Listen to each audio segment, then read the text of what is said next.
Filson is an interesting company, existing at an intersection of utilitarian functionality and rugged, trendy heritage fashion. Filson has a deep history, having been in operation for 125 years. That history is central to Filson's identity, at the core of their very product designs.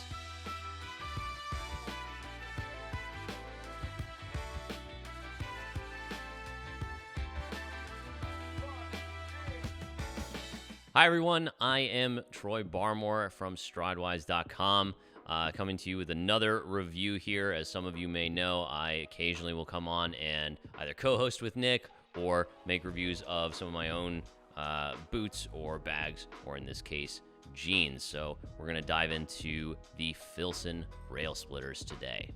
Over the past few years, Filson and its parent company have made announcements that they would be conducting some layoffs and consolidating, i.e. closing, manufacturing facilities. Now, at the same time, a small portion of its manufacturing has moved overseas. Despite these changes, Filson has continued to expand its product offerings and increased price points in an effort to move more upmarket and offer more kind of luxury products at luxury prices. It is amongst these seemingly contradictory elements that we find Filson today, a company that seems at once desperate to cling to their history and heritage, but also pulled more and more into opposing directions by the realities of commerce in the world as it is today. It is one thing to see such dichotomies represented in a company's share price or on a balance sheet, but it is an entirely different thing to see them played out in the products themselves. Enter Filson Denim. Filson rail splitter jeans are Filson's classic medium-rise straight fit jean. They are in many ways exactly what most people think of when they think of blue jeans. They're simple, minimally decorated blue denim. Very little fuss, very few frills. They are intended to be an easy wearing companion, something that you can throw on in the morning, spend a full day moving and working in comfortably, and then do it all again tomorrow. These are meant to be uncomplicated. There's no need to focus on soaking or shrink to fit, concerns or however much they're gonna stretch, any of that sort of stuff that you normally have to navigate when you are buying premium selvage denim or something along those lines. The marketing on Filson's website features rugged men in rugged environments doing rugged jobs. And these aren't the kind of guys who are going to be bothered with, how the yarn was dyed, if the back patch has a poem written on it, or where the denim itself actually came from. Which is good, frankly, because Filson doesn't actually say where the denim is from on their website. While they do say that their denim is sourced from, quote, North America, Europe, or the Japanese islands, wherever the best could be found, the specific source of each different denim is conspicuously absent. Now, as long as these jeans are made in good old America, who cares where the fabric itself comes from, right? At first glance, the rail splitter jeans are, what they seem to be, right? They are unfussy, everyday jeans. The rinsed indigo, which Filson generously sent out for us to review, feels actually nice and soft, but not thin when it's new. It's comfortable. Not something that typical masochistic denim heads who regularly seek out impractically stiff and confining pants are used to, like a form of fashion-focused self-flagellation. There's no such torture here. Though, through the rinsing process, Filson has done away with most of the starchiness that one might expect, though this is certainly not likely to be the case with the raw denim option, but those kind of come and go in terms of their availability. It's nice, frankly. If you plan on actually working in these jeans, the last thing you want to have is to have to fight them for 3 to 6 months while they become comfortable or something along those lines, right? Like, that's not the point of a pair of jeans like this, presumably. So the confusion begins when you start to notice some of the aesthetic choices that Filson made with these, starting with the whiskers that you see on the front of the jeans, right? And this kind of honeycombing pattern that you see on the back. And while it may look like those are there just a result of the fact that I've had these for a while and have been wearing them and testing them and all that stuff, those details were there when the jeans were absolutely brand new, which is a kind of a strange choice, to be honest. These are sort of like pre-distressed jeans, which isn't uncommon, but if the legs don't actually line up so that the honeycomb pattern is actually on the back of your legs, but instead kind of like on your calf or higher up on your thigh, it just doesn't really make sense. It's not all for show, mind you. One of the best features of the jeans, if not, honestly, probably my favorite feature, is the pockets, specifically the pocket bags. This is something that is an absolute pet peeve of mine in so many pairs of jeans, particularly in pretty expensive Japanese selvage pairs. The pocket bags blow out prematurely for the rest of the wear on the jeans. I've had pocket bags blow out way before you ever have a crotch blowout or you start to get fraying, with a rolled cuff or something like that. So what Filson has done here is actually giving you a reinforcement of an extra layer of this kind of canvas material on the inside of the pocket bag, because always this is where that first hole starts to come, especially if you keep like a pocket knife or something like that in your pocket all day. If you're either an EDC guy or, again, if you're actually working in these, you're going to have a utility knife in there. You're going to have, a construction pencil, something along those lines that's going to work through the bottom of the pocket, and that's not going to happen here. And after wearing these pretty regularly for several months, there is no sign that these pocket bags are starting to wear through, and it's awesome. I wish every pair of jeans would have these on them from the get-go. There's just no reason to not do this, especially when you're talking about a premium price point for a pair of jeans. In addition to that, the pockets are roomy, they're sturdy, but they still lay flat nicely and don't add, a bunch of sort of like bulkiness to the front of the jeans. Moving on to the sizing, fit, and quality of the rail splitters here. This is a standard roomy, if slightly baggy, straight leg jean. Sizes 28 through 33 have a 33-inch seam, and sizes 34 through 40 have a 34-inch inseam. This is nice, as most folks can roll or cuff them without the need to have the jeans hemmed if they don't want to.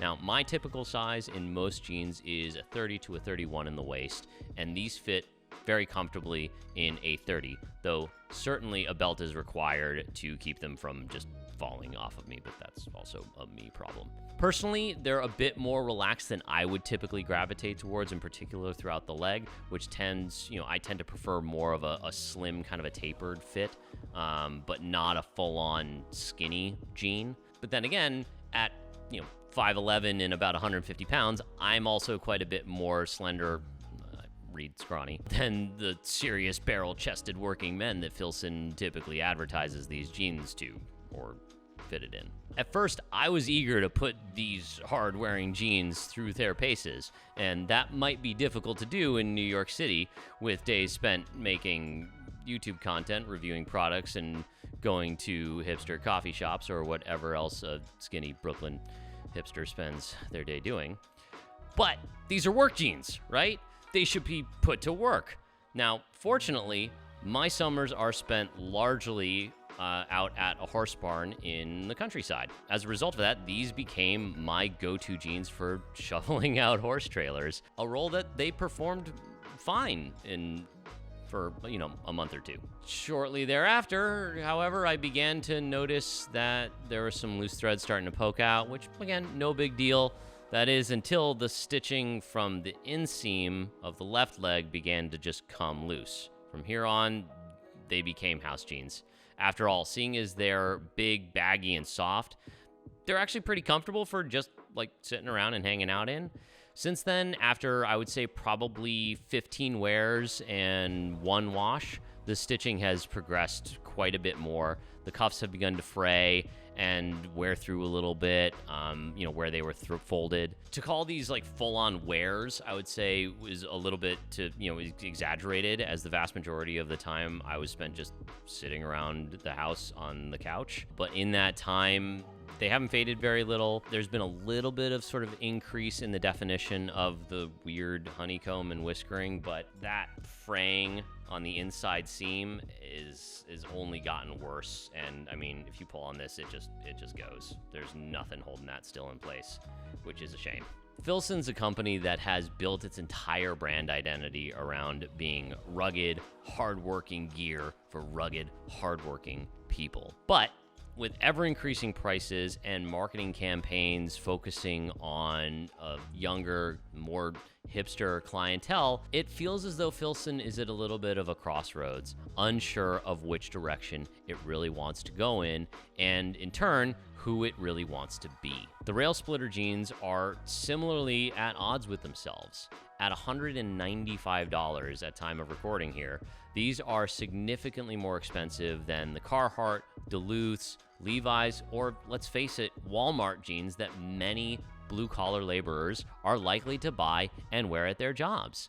I can tell you from personal experience working construction that the last thing I would ever have done is bring a fancy pair of jeans anywhere near a job site. This is not to say that no person with a labor-intensive blue-collar job would ever buy these. I'm sure they probably would, and they would probably be quite comfortable in them. That is, until their coworkers learned how much money they spend on their fancy city jeans, or until one of the seams, started pulling out after just a couple months. In the same breath, the denim nerd, which I woefully label myself as, isn't left with much to get excited about here either.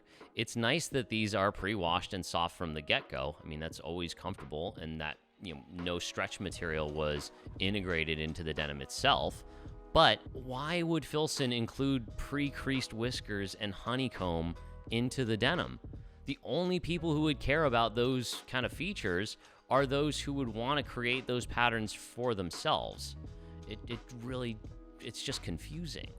The state of Filson today is that of a brand that can't really decide what it wants to be. Rugged workwear with 125 years of hard living to its name, or a luxury goods company that wants to appeal to those, heritage wear enthusiasts in style alone. Like many of Filson's products these days, the rail splitter jeans are nicely designed, decently made, but just too expensive for what they are, and overall, a little bit confusing. Moving on to some pros and cons. Now, in the pro category right up top, the soft 14.5-ounce denim is super comfortable right from the start. These are the kind of jeans that you put them on and they just feel nice, probably because they're a little bit baggy, but, they're comfortable. They're not restrictive. These are not the kind of jeans that you're going to need to fight with, which for the vast majority of sane people, the idea of buying an expensive pair of jeans that are intentionally uncomfortable doesn't make any sense. And that's entirely fair. Nothing about the raw denim hobby or community, frankly, makes a lot of sense. And this is coming from someone who owns a fair amount of raw denim. So they're nice to wear right out of the gate. Overall, the rivets and hardware throughout the jeans are pretty decent quality. The zipper is actually pretty sturdy. If you like zippers on your jeans, some people have really strong opinions about button flies versus zipper flies. Personally, I don't really care as long as the zipper jeans it's a good zipper. Let's be honest, that's more convenient than buttons anyway. Also, the leather patch on the back is actually really nice and supple, and is probably gonna age nicely with time and get a little bit more character to them. It's not a cheap little piece on there, which again, considering what these cost, it shouldn't be. Hands down, my favorite and probably the best thing in these jeans are the reinforced pockets. I mean, even the back pockets have an extra piece of denim in there to reinforce them, but those pocket bags with that added thick, robust canvas on there, it's fantastic. And there will definitely be other parts of these jeans that wear out way, way faster than the pocket bags ever will. I want every jean maker on the planet to do this. Moving on to the cons, at $195, it's a premium price point that most working class folks are just gonna absolutely think is ridiculous. Like, they're not gonna want to go anywhere near a pair of jeans that cost this much to do the kind of jobs that Filson is either advertising or intending these for. It really is at odds with what it's trying to be. Additionally, as we said, the pre-worn, pre-faded whatever you want to call it, whiskers and honeycombing on the back are really at odds for who this is intended for. You know, personally for me, the more relaxed fit isn't what I tend to gravitate towards, but that's really less of a con and more just like a style preference thing. As it happens, this was the slimmest pair that they had on offer at the time. So if you want a little bit more of a dressy or fitted kind of a pair of jeans, we're not talking skinny jeans here, just like fitted and kind of put together, these probably aren't going to give you that effect, which again, plus or minus depending on kind of what you're going for.